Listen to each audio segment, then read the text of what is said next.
সালাতের বিবরণ বা নিয়ম কানুন কেমন হবে? এমনি সালাতের চাইতে পার্থক্য আছে না সেম? পার্থক্য আছে? জানেন পার্থক্য? জানেন? হ্যাঁ জানেন, তাহলে ঠিক আছে। অধিকাংশ ভাইরা জানেন, আজকে ভালো করে জানেন। এমনি সালাতে এক রাকাতে কত সেজদা? 2 সেজদা। রুকু কয়টা? 1 রুকু। কিন্তু কুসুফে 2 সেজদা, ঠিক ওই রকমই 2 রুকু। সূরা ফাতিহা 2 বার করে পড়তে হবে, কিরাত 2 বার করে করতে হবে।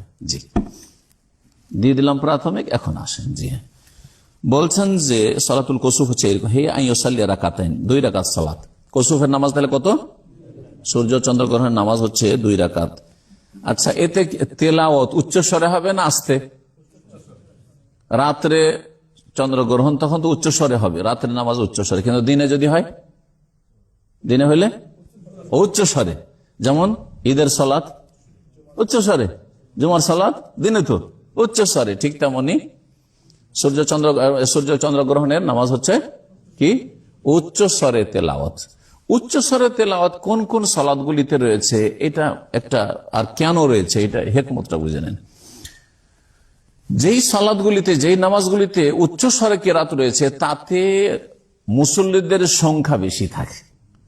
যখন অনেক সংখ্যায় মুসল্লিরা হাজির হয়েছে, এই সময় একটা সুবর্ণ সুযোগ যে এদেরকে কিছু কোরআন, আল্লাহর কালাম শুনিয়ে দেওয়া হোক। আর আসল হচ্ছে যে একজন মুসলিম আল্লাহর কালাম বুঝবে যে আল্লাহ তাদেরকে কি বলতে চাইছেন, বুঝা গেছে না? মনে মনে তেলাওয়াত হলে তার শোনা হচ্ছে না, যাতে করে ওর থেকে নসিহা নিতে পারে, ওর থেকে উপদেশ নিতে পারে, ওতে থেকে তাদের ইমান তাজা হইতে পারে। এটা হচ্ছে উদ্দেশ্য। জুমার সালাত অনেক লোক, এমনি ওক্তিয়া নামাজে জোহরে আর কয়জন, কিন্তু জুমার কত গুণ বেশি। সুতরাং জোরে তেলাওয়াত, লোকেরা শোনুক এবং কিছু আয়াত থেকে কিছু শিখুক, আল্লাহর খেতাব, আল্লাহ সম্বোধন, আল্লাহ কি বলতে চাইছেন তাদেরকে। ঈদের নামাজ অনেক লোক শোনুক তেলাওয়াত, জি হ্যাঁ, জানুক আল্লাহর কালামে কি বলা হচ্ছে। এইরকমই চন্দ্রগ্রহণ, সূর্যগ্রহণে অনেক লোকেরা হাজির হয়েছে, জি হ্যাঁ। কারণ এই পাঞ্জেগানা মসজিদ, প্রত্যেকটা মসজিদে সালাতুল কুসুফ না, হয়তো মাঝে মধ্যে কিছু কিছু মসজিদে হচ্ছে, সব মসজিদে না, তার ফলে অনেক লোক সেখানে হাজির হবে। এটা হচ্ছে আসলে শরীয়ত সম্মত বিষয়। আজকাল লোকেরা হাজির হচ্ছে না, সেটা লোকজনের ব্যস্ততা আর গাফিলতি। তো বলছেন যে 2 রাকাত সালাত হবে। ইয়াজহারু ফীহিমা বিল কিরাআতি আলা সাহিহ মিন কাওলাইল উলামা। উলামাদের 2টি মত রয়েছে পরস্পর বিরোধী, তার মধ্যে সঠিক মতে উচ্চস্বরে কিরাত হবে, দিনে হোক অথবা রাতে হোক। সূর্য চন্দ্রগ্রহণের নামাজে কি হবে? তেলাওয়াত উচ্চস্বরে হবে। ওয়ায়াকরাউ ফি রাকাতিল উলা আল ফাতিহা, প্রথম রাকাতে সূরা ফাতিহা পড়বে, আর তারপরে অসূরাতান তাওয়িলা, আর লম্বা একটা সূরা, হয় লম্বা সূরা পড়েন, আর না হইলে যেগুলো ছোট সূরা সেগুলি অনেকগুলি পড়েন, এটা করা যেতে পারে। তবে লম্বা সূরা রাসূলুল্লাহ সাল্লাল্লাহু আলাইহি ওয়াসাল্লাম পড়েছেন, কাসূরাতিল বাকারা, যেমন সূরা বাকারা, আওকাদুরাহ, অথবা সূরা বাকারার মতো সূরা, আলে ইমরান, নিসা, মায়েদা, আরাফ, বড় বড় সূরা। সুম্মা ইয়ারকাউ রুকুআন তাওয়িলা, তারপরে লম্বা রুকু করবে, লম্বা রুকুও লম্বা হবে। জীবনে পড়েছেন কেউ? আছে কেউ? দেখি হাত উঠান তো দেখি, কেউ পড়েছেন? আজকে পড়েছেন, মাশাআল্লাহ, 3টা হাত দেখলাম, মাশাআল্লাহ, ওইদিকে 2টো হাত উঠেছে, মাশাআল্লাহ। লম্বা রুকু। সুম্মা ইয়ারফাউ রাসাহু, তারপরে মাথা উঠাবে। ওয়া ইয়াকুলু, আর বলবে সামি আল্লাহু লিমান হামিদা রব্বানা ওয়া লাকাল হামদ, রব্বানা লাকাল হামদ, বাদা ইতিদালি, ওঠার পরে। কাগাইরিহা মিনাস সালাত, অন্য নামাজের মতো। তাহলে রুকু হয়ে গেল, কয় রুকু হইল? 1 রুকু হইল, ঠিক না? তারপরে সুম্মা ইয়াকরাউল ফাতিহা, তারপর এই রুকু করার পরে, রুকুতে সামি আল্লাহু রব্বানা ওয়া লাকাল হামদ হওয়ার পরে আবার সূরা ফাতিহা পড়বেন, দ্বিতীয়বার সূরা ফাতিহা। ওয়াসূরাতান তাওয়িলা, আর একটি সূরা পড়বেন, কিন্তু প্রথম যে সূরা, লম্বা সূরা পড়েছেন ওর চাইতে একটু কম, ওর চাইতে একটু কম। দুনাল উলা, প্রথমটার চাইতে একটু কম। বিকাদরে সূরাত আলে ইমরান, যেমন প্রথমবারে সূরা ফাতিহার পরে কি পড়েছেন? সূরা বাকারা যেমন, তাহলে এবার পড়েন সূরা আলে ইমরান। সুম্মা ইয়ারকাউ, তারপর রুকু করবেন, ফায়ুতিলু রুকু, লম্বা রুকু করবেন। ওয়া হুয়া দুনা রুকুল আওয়াল, কিন্তু প্রথম যে রুকুটা করেছেন তার চাইতে ছোট হবে। সুম্মা ইয়ারফাউ রাসাহু, তারপর মাথা উঠিয়ে বলবেন সামি আল্লাহু লিমান হামিদা রব্বানা ওয়া লাকাল হামদু হামদান কাসীরান তাইয়িবান মুবারাকান ফীহি। তার এছাড়াও রয়েছে মিল আস-সামাওয়াতি ওয়া মিল আল আরদি ওয়া মিল মা বাইনাহুমা ওয়া মিল মা শাইতা মিন শাইইন বাদু আহলুস সানাই ওয়াল মাজদ ওয়া কুল্লুনা লাকাল আবদ। আল্লাহুম্মা লা মানিয়া লিমা আতাইতা ওয়া লা মুতিয়া লিমা মানাত ওয়া লা ইয়ানফাযুল জাদ মিনকাল জাদ। এসব লম্বা লম্বা দোয়া রয়েছে, এমনি নামাজও বলতে পারেন, বিশেষ করে তাহাজ্জুদের নামাজে, তারপরে সালাতুল জোহা বা এমনি আপনার সুন্নত নামাজ এগুলোতে, অথবা ইমাম যদি মনে করে যে আমার মুসল্লিরা সবাই লম্বা নামাজ পড়তে পারবে আর এই দোয়াগুলি যদি পড়ে, তাহলে সুন্নাহ এগুলো। শুধু রব্বানা ওয়া লাকাল হামদ, আমাদের পুঁজি হইলে এতটুকু, সামি আল্লাহু লিমান হামিদা রব্বানা ওয়া লাকাল হামদ, বাস। না না না না, এত শর্ট পুঁজি থাকলে হবে না, আরো কিছু পুঁজি বাড়ান, যে এগুলিও সুন্নাহ। তাই বলছে মিল আসসামাই ওয়া মিল আল আরদে, সামায় আছে সামাওয়াতে দিও আছে, বিভিন্ন রকম ভাবে হাদিসগুলো এসেছে। অমিল আমা শেরামিন শাইন বাদু, এতটুকু বলেছেন, কিন্তু যেগুলো বললাম সেগুলো আছে অন্য হাদিসে। ওয়া ইয়াহমাদুল্লাহ বিমা ওয়ারাদা, যা হাদিসে বর্ণিত হয়েছে সেগুলি বলে আল্লাহর প্রশংসা গুণগান করবে, ইঙ্গিত করে যে দোয়াগুলি বললাম ওইদিকে। ওয়া ইউতিলু ওয়া ইউকাররিরু কওল লিরাব্বিল হামদ, তারপরেও দীর্ঘক্ষণ যেহেতু দাঁড়িয়ে আছেন রুকু থেকে উঠে, সুতরাং লিরাব্বিল হামদ লিরাব্বিল হামদ লিরাব্বিল হামদ ওয়া রব্বানা ওয়া লাকাল হামদ রব্বানা ওয়া লাকাল হামদ রব্বানা ওয়া লাকাল হামদ করতে থাকেন আপনি, যে বেশি কিছু মুখস্থ না থাকলে। সুম্মা ইয়াসজুদু সাজদাতাইনি তাওয়িলাতাইনি, তারপরে দুইটি লম্বা সিজদা করেন, আর দুই সিজদার মাঝে লম্বা বসবেন, দুই সিজদার মাঝে বৈঠকটা লম্বা করবেন। ওয়া ইউতিলুল জুলুস বাইনা সাজদাতাইন, দুই সিজদার মাঝে লম্বা সময় ধরে দীর্ঘ সময় ধরে বসবেন। ওয়াদউ বিমা ওয়ারাদ, আর যা কিছু বর্ণিত হয়েছে ওই দোয়াগুলি করবে, আল্লাহুম্মা গফিরলি ওয়ারহামনি ওয়াহদিনি ওয়াআফনি ওয়ারযুকনি ওয়াজবুরনি ওয়ারফানি, বিভিন্ন শব্দগুলি আছে হাদিসে, সবগুলি বলবেন। সুম্মা ইউসাল্লি রাকাতাস সানি, তারপরে দ্বিতীয় রাকাত পড়বেন কাল উলা, প্রথম রাকাতের মতো, বেরুকু আইনে তাওয়িলাইনে, দুই লম্বা রুকু আর দুই লম্বা সিজদা, তাহলে এক রাকাতে দুই রুকু দুই সিজদা। কামা ফাআলা ফির রাকাতিল উলা, যেমন প্রথম রাকাতে করে। সুম্মা ইয়াতাশাহাদু, তারপরে তাশাহুদ পড়বেন। তাশাহুদ মানে কি? আত্তাহিয়াত পড়া। আত্তাহিয়াতকে তাশাহুদ কেন বলা হয়? হ্যাঁ, তাতে রয়েছে আশহাদু আল্লা ইলাহা ইল্লাল্লাহ ওয়া আশহাদু আন্না মুহাম্মাদান আবদুহু ওয়া রাসূলুহু, যে আল্লাহর ওয়াহদানিয়ত, একত্বের শাহাদা, সাক্ষ্য প্রদান, আর রাসূলুল্লাহ সাল্লাল্লাহু আলাইহি ওয়াসাল্লামের রিসালাতের, নবুয়তের সাক্ষ্য প্রদান, এই যে দুটো শাহাদাতাইন রয়েছে, আশহাদু বলছেন, ওখান থেকে তাশাহুদ। তাশাহুদ মানে সাক্ষী দেওয়া, তাশাহুদ মানে হচ্ছে সাক্ষী দেওয়া। আর তারপরে সালাত আলা নবী, দরুদ পড়বেন, আর দরুদ ইব্রাহিম, আল্লাহুম্মা সাল্লি আলা মুহাম্মাদ আল্লাহুম্মা বারিক আলা মুহাম্মাদ ইন্নাকা হামিদুম মাজিদ। ওয়া ইউসাল্লিমু, আর তার সাথে সাথে দোয়া মাসুরাগুলি, বিভিন্ন দোয়া মাসুরা, তার মধ্যে চারটি জিনিস থেকে পানাহ চাওয়া, আশ্রয় কামনা করা, আল্লাহুম্মা ইন্নী আউযু বিকা মিন আযাবিল কবরি ওয়া মিন আযাবি জাহান্নাম ওয়া মিন ফিতনাতিল মাসিহিদ দাজ্জাল ওয়া মিন ফিতনাতিল মাহইয়া ওয়াল মামাত।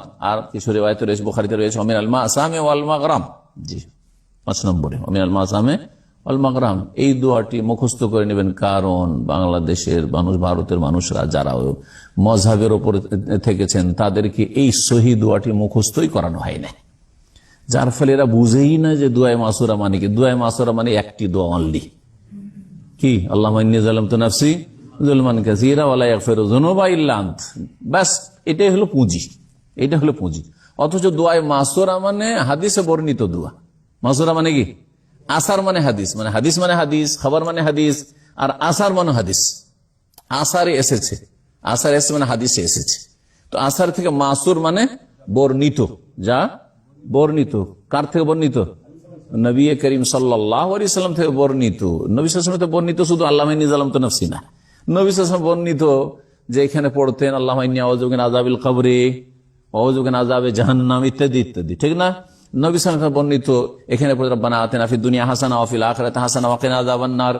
নবী করিম সাল্লাল্লাহু আলাইহি ওয়াসাল্লাম থেকে এখানে অনেক দোয়ার প্রমাণ রয়েছে। এছাড়াও বলেছেন তোমাদের যা মন চাই তাই চাও,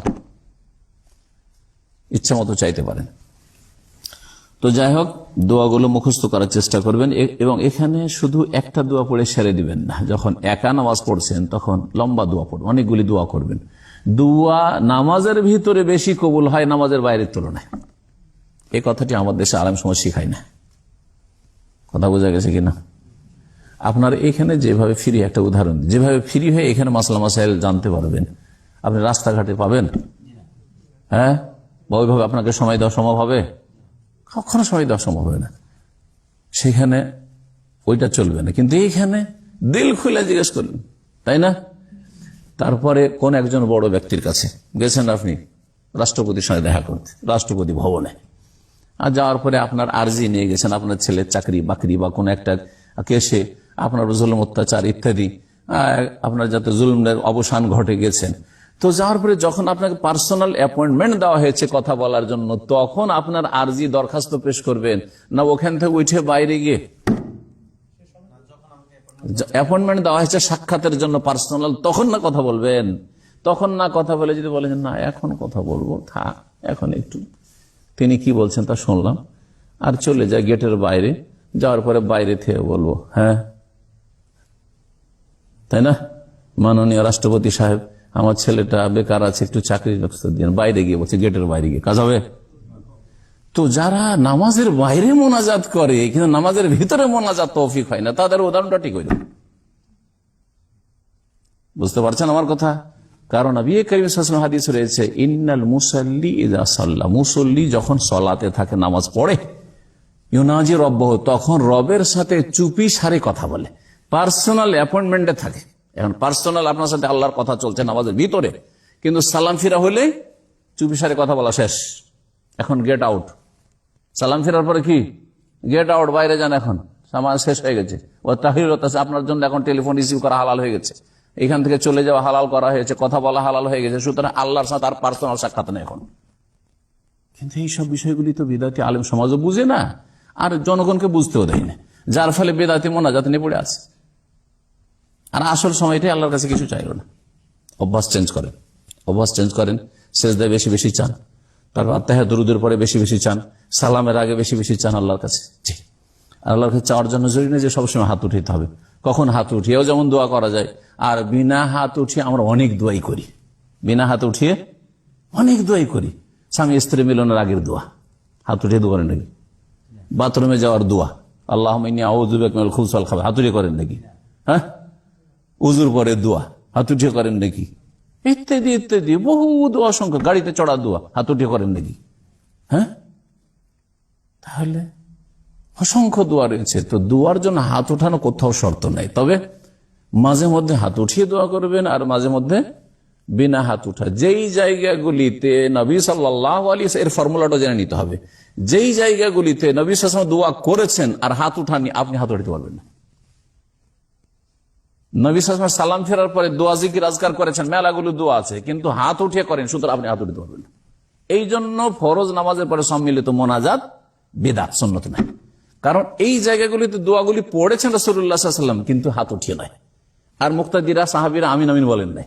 তো আপনাকে এই অধিকার কে দিল যে আপনি সম্মিলিত মোনাজাত করবেন? বুঝতে পারছেন যুক্তিগুলো? জি। কিন্তু ধরেন এমন জায়গায় যেখানে নবী সাল্লাল্লাহু আলাইহি ওয়াসাল্লাম হাত উঠাননি, কিন্তু ওই জায়গাতে এমনি ওপেন জায়গা, এমন কোন খাস জায়গা নাই নামাজের পরে অথবা মাহফিলের পরে। এই যে মাহফিলের পরে আমাদের দেশের লোকেরা কি করে, এটা মোনাজাত ধরলো। তো নবী সাল্লাল্লাহু আলাইহি ওয়াসাল্লাম মাহফিল করেছেন না করেন নাই? মাহফিল করেছেন, মাহফিলের সমাপ্তি করেছেন, কিন্তু শেষখানে তিনি সম্মিলিত মোনাজাত করেন, আপনি কেন করবেন? কিন্তু ধরেন আপনার প্রয়োজন রবের কাছে, আল্লাহর কাছে চাইবেন, যে কোনো সময় আপনি 2 রাকাত নামাজ পড়ে এমনি আল্লাহর কাছে হাত উঠালেন, অথবা এমনিতে আপনি হাত উঠালেন, সমস্যা নেই। নবী করিম সাল্লাল্লাহু আলাইহি ওয়াসাল্লাম বদরে যখন গেছেন, জিহাদের ময়দানে হাত উঠিয়ে দোয়া করেছেন। নবী করিম সাল্লাল্লাহু আলাইহি ওয়াসাল্লাম যখন বৃষ্টি চেয়েছেন, তখন হাত উঠিয়ে দোয়া করেছেন। এইরকম ক্ষেত্রগুলিতে হাত উঠিয়ে দেন। বালা মুসিবত নেমে আসছে, বালা মুসিবত দূর করার জন্য যে কোনো সময় হাত উঠিয়ে দেন। হাত উঠার জন্য কোনো সময় লাগে না, আপনি বাড়িতে বসে হাত উঠিয়ে দিলেন, অসুবিধা নেই। তো বলছিলাম কি যে লম্বা নামাজ পড়তে হবে কিসের? সূর্য চন্দ্র গ্রহণের নামাজ। সময় তার সাথে তাশাহুদ পড়বেন, সালাম ফিরবেন। ওয়ায়ুসান্নু আন তুসাল্লা ফি জামাতিন। এই মাসলাগুলি শুনেন, কারণ